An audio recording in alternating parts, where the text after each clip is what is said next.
Arestado ng PNP Anti-Cybercrime Group ang 3 individual na lumano sa pagbebenta ng mga pekeng government IDs. Nababahala dito ang otoridad dahil maaari itong gamitin sa anumang transaksyon ng mga cybercriminals. Report mula kay Mar Gabriel. Wala po kayong kakayahan, gobyerno din po ang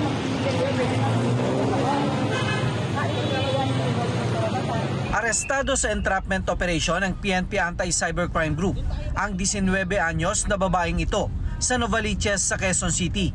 Dinampot siya dahil sa pagbebenta ng mga pekeng government ID sa halagang 180 hanggang 480 pesos.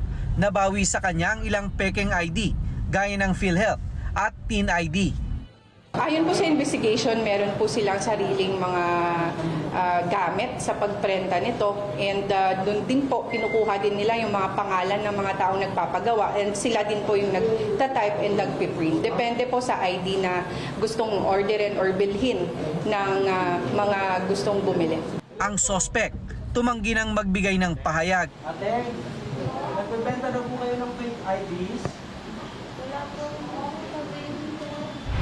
Sa hiwalay na operasyon sa Zamboanga City, arestado rin ang magkasintahan na ito sa pagbebenta rin ng mga pekeng government ID. Ibinebenta naman nila ito sa halagang 400 hanggang 600 pesos kada piraso. May mga kababayan po tayong bumibili ng ganitong ID since po hindi na po sila kailangan magpumila doon sa mismong mga agency offices, and also po mas mabilis po yung transaction pag sa online po. Pero ayon sa ACG, nakakabahala ito dahil maaari itong gamitin sa iba't ibang mga krimen.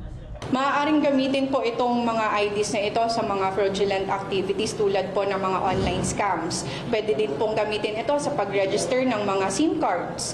And also po pwede din pong gamitin sa pag-create ng mga social media accounts. So ito po yung mga IDs na ito na fake na binibenta online ay talagang delikado pag napunta po sa mga cybercriminals. Nakakulong na ang mga sospek na naharap sa kasong falsification of public documents kaugnay sa Cybercrime Prevention Act. Mar Gabriel, para sa Mata ng Agila.